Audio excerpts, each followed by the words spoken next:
proceeding towards presentation, let me introduce myself.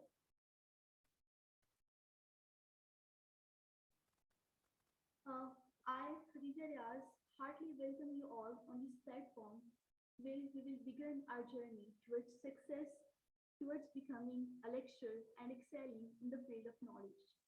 First of all,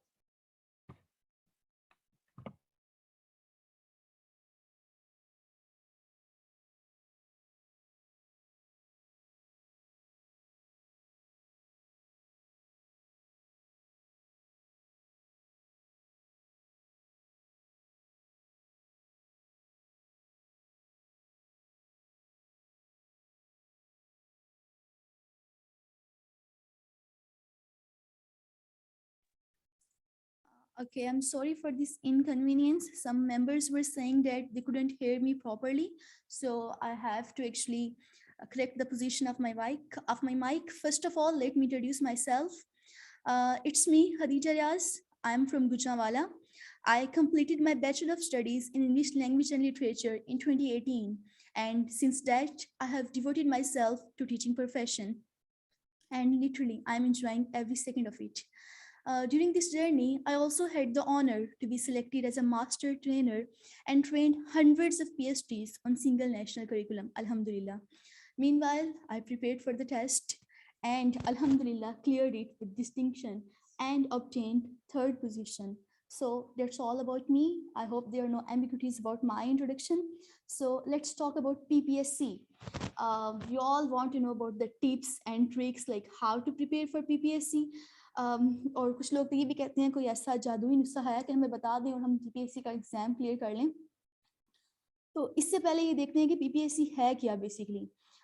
PPSC is basically a testing service which designs tests for various posts, and it is actually responsible to hire the most suitable candidates for educational and administrational offices. अब अगर हम अपना local area में देखें तो majority of people actually are familiar with NTS, national testing service. बहुत से लोगों ने इसके टेस्ट भी दिए होंगे, हो सकता है आप में से बहुत से लोगों ने NTS के टेस्ट क्लियर करके आप SST, SCC या फिर PST के तौर पे काम भी कर रहे हो। लेकिन I would like to clear the difference between PPSC and NTS। अगर हम ये देखें तो टेस्ट डिज़ाइन करने से लेके टेस्ट मार्क करने के तक और ओवरऑल तमाम procedure it's completely different from NTS। अगर हम PPSC को देखें तो इसमें नेगेटिव मार्किंग होती है। यस, आपका ब्लाइंड तुक्का guess formula it's not going to work in PPSC। आपने NTS जिन लोगों ने दिया हुआ है उनको आदत है मुझे लगता है कि 100 के 100 को देख मार्क करने की, बल्कि मैंने सुना है कुछ लोग तो ये भी कहते हैं पहले का A लिखा दिया, दूसरे का B, तीसरे का C, चौथे का D, और ऐसे ही हम easily like we can go through it. जो सही हो गया बस ठीक है, जो ना हुआ सही तो ना सही, लेकिन it's not going to work in PPSC unfortunately. So PPSC के अंदर क्या होता है, अगर आपने कोई क्वेश्चन का ऑप्शन गलत मार्क कर दिया है तो आपका 0.25 डिडक्ट हो जाएगा। इसका मतलब ये है कि अगर आपने four basically questions wrong mark कर दिए हैं तो आपका एक सही ऑप्शन गलत हो जाएगा। अब कुछ लोग ये कहते हैं कि अब इसमें 2 एक्सट्रीम्स हैं। एक तो वो एक्सट्रीम है जो कहती है कि भाई blindly follow the guess method and mark 100 MCQs, ठीक है, जो मर्जी है भाई, जो सही हो गया तो पूरा नंबर तो मिलेगा ही ना। और एक वो दूसरी जो स्ट्रेटजी है फॉलो करने वाले लोग कहते हैं just mark only those questions, only those option about which you are 110% sure. तो मुझे लगता है कि दोनों ज़रा एक्सट्रीम लेवल्स हैं, बी मॉडरेट। और इसमें आपने क्या करना होता है बेसिकली, सबसे पहले तो आपने जो सबसे सही वाला ऑप्शन है ना जिसके ऊपर आपको 100% श्योर है उसको तो आप मार्क कर दें।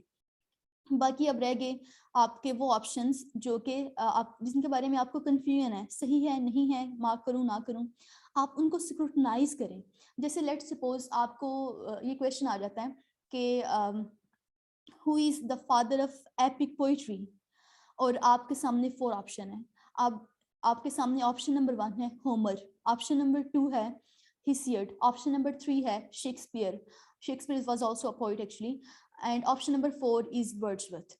अब आप सोचें कि इनमें से क्लोज वाले ऑप्शन कौन है। अब वर्ड्सवर्थ तो फादर ऑफ पोइट्री नहीं हो सकता क्योंकि पोइट्री तो बहुत पहले से स्टार्ट हुई हुई है।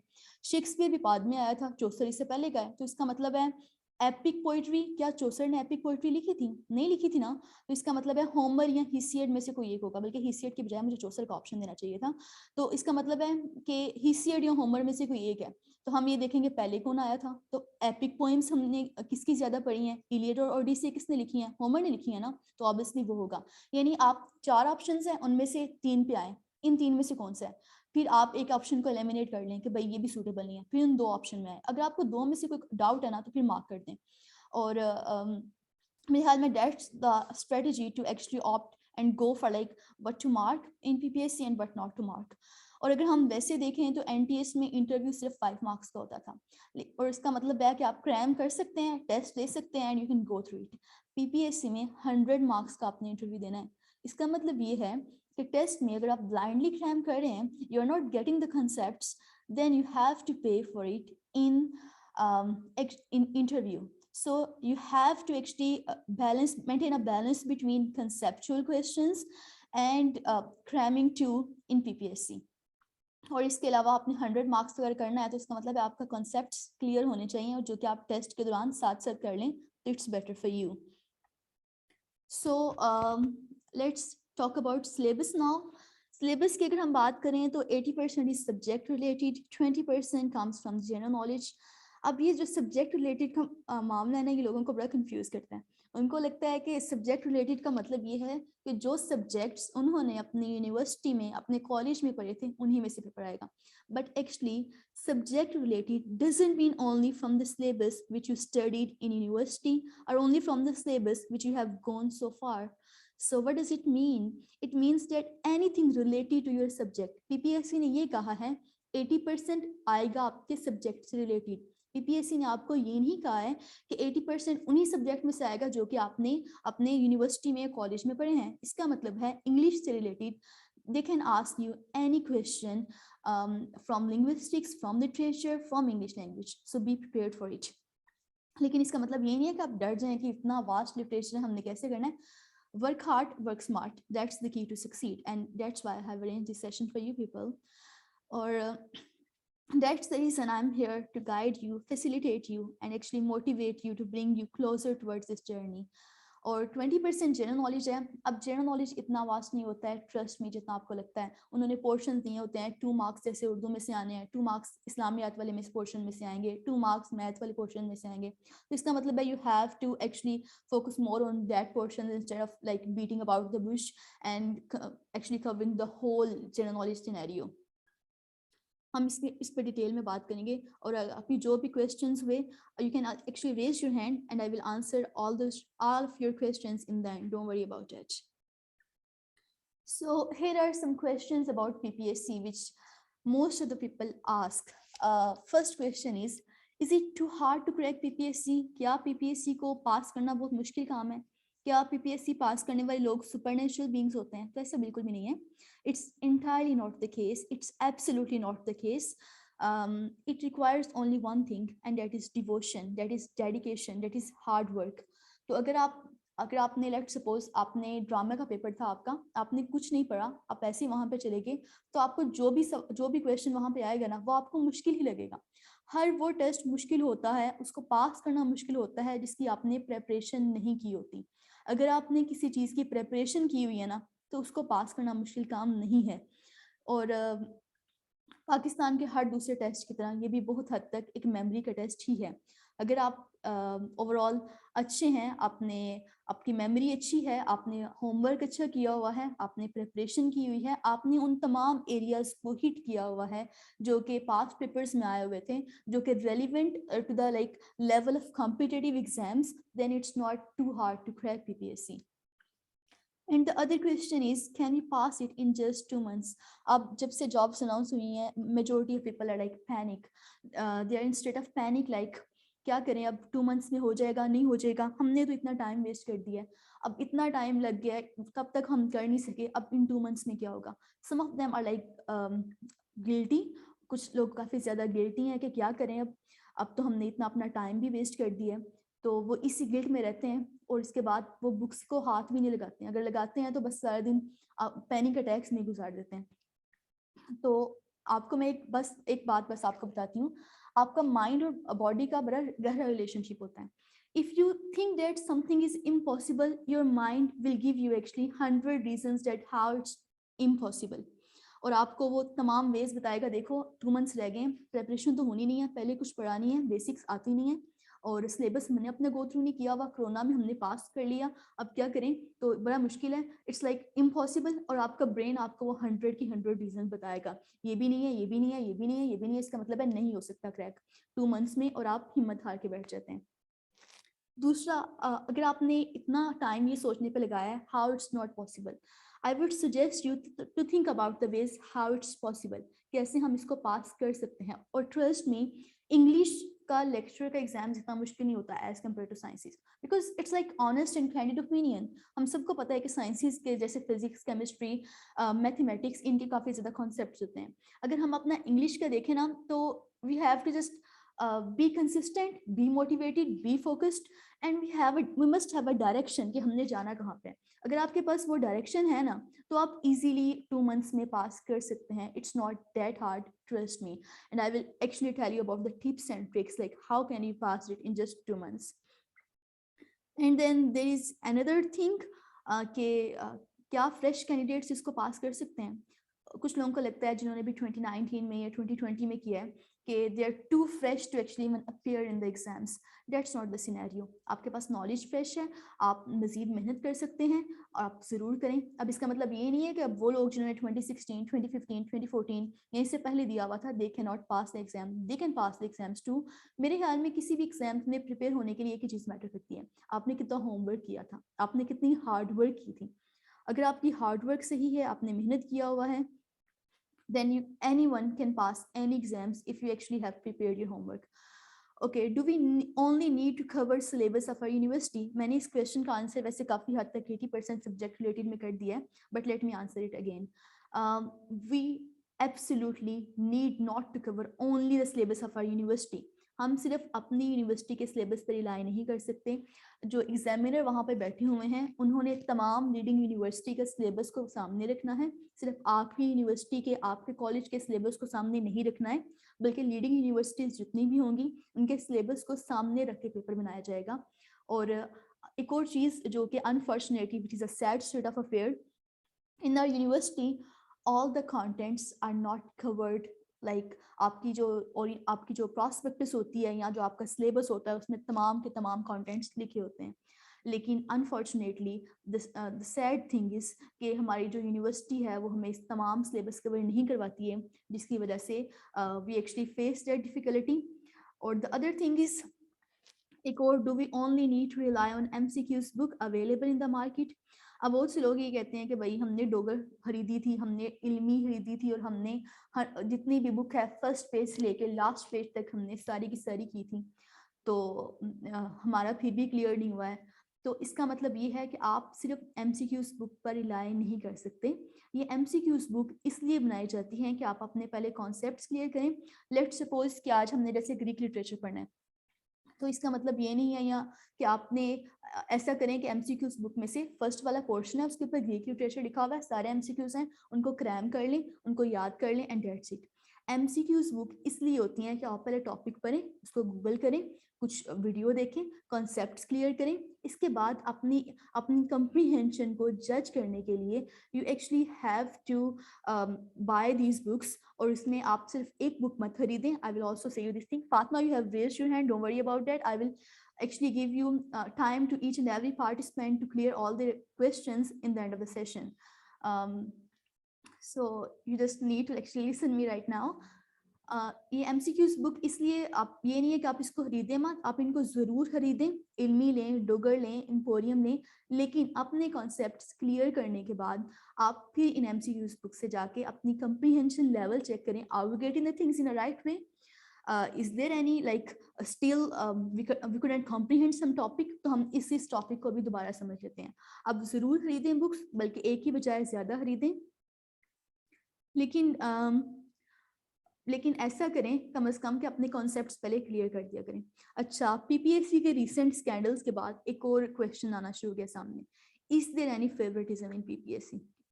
क्या सिफारिश पे PPSC बस करता है? ऐसा नहीं है, ट्रस्ट मी। सिर्फ एक दो स्कैंडल्स की वजह से हम पूरे इंस्टीट्यूट्स को डाउटफुल निगाहों से नहीं देख सकते हैं। इवन जिन बुक्स में स्कैंडल भी बना है वहाँ पे भी, जैसे केमिस्ट्री का है, तो I know one girl of chemistry, मेरी अपनी एक दोस्त है जिसने वो केमिस्ट्री का टेस्ट क्लियर किया हुआ है। तो सिर्फ अगर कुछ लोगों ने चीज़ों को एक रॉन्ग वे में यूज़ किया है, फेवरेटिज्म करने की कोशिश की है, इसका मतलब ये नहीं है कि पीपीएससी सिर्फ फेवरेटिज्म ही करती है। पीपीएससी मुझे तो लगता है सबसे ट्रस्टवर्दी एक इंस्टीट्यूट है। सिर्फ एक दो स्कैंडल्स की वजह से हम इसको ब्लेम नहीं कर सकते हैं पीपीएससी को। और इसके अलावा ये कि अब रिसेंट स्कैंडल्स के बाद पीपीएससी ने अपना अच्छा खासा जो स्टैंडर्ड है वो दोबारा से मेंटेन कर लिया। So that were some of the questions which actually people used to ask about PPSC, and these were questions, I think common questions that people usually have in their minds. तो अब क्या करें कि PPSC पास हो जाए? कोई magical formula लें, कोई जादुई नुस्खा लें? तो पहली बात तो ये कि there is no shortcut towards the road of success. अगर आपको कोई कहता है ना यहाँ से लेके यहाँ तक याद कर लो बस आपको पीपीएससी हो जाएगा, ऐसे कभी भी नहीं होता। आपको खुद से भी प्लानिंग करना पड़ती है। कहते हैं ना, हर इंसान के लिए वही कुछ है जिसके लिए वो स्ट्राइव करता है। वलैसा लिल इंसाना इल्ला मा सआ। आपने अगर स्ट्राइव ही नहीं किया है, एफर्ट ही नहीं की है, and you are just waiting for like some magical incident, some miracle to happen, and suddenly it is announced that you have cleared your PPSC exam. If you're thinking about that, then you're wrong. Unfortunately, you have to plan the things at first. हमने आज अपनी daily basis पे planning करें, weekly basis पे planning करें, monthly basis पे planning करें। हमने इतना याद करना है और हमने दिन में वो याद करना है। अगर आप किसी दिन उसको याद नहीं कर पाए तो आपने ये करना है कि आपने next day be hard on yourself. जो टॉपिक्स आपने एक दिन याशी कर ली, मुझे मार ली, टॉपिक्स नहीं कवर किए जो आपने एक दिन के लिखे हुए थे, अगले दिन उसको पूरा करें, फोकस करें, बी हार्ड ऑन योरसेल्फ। ठीक है, आप जितनी भी आपने प्लानिंग की है उसके ऊपर एक्ट आउट भी करें। लेकिन एक और बात, ये नहीं कि सिर्फ ब्लाइंडली इधर से उधर किताबें पढ़ते रहें। आपकी डायरेक्शन का होना बहुत मैटर करता है। ठीक है, आप सही डायरेक्शन में जा रहे हैं या नहीं जा रहे हैं। दूसरा, बी कंसिस्टेंट। आपने एक दिन पढ़ लिया, बहुत पढ़ लिया, 7 घंटे लगा लिए, 4 घंटे लगा लिए, 5 घंटे लगा लिए, दूसरे दिन बिल्कुल भी नहीं पढ़ा, ऐसा भी नहीं होना चाहिए। Be consistent and be focused on whatever you are studying. Clear the concept, clear the ambiguities, clear the actually whatever you have in your mind about that topic. दूसरा और सबसे बड़ा मसला, स्ट्रेस मैनेजमेंट।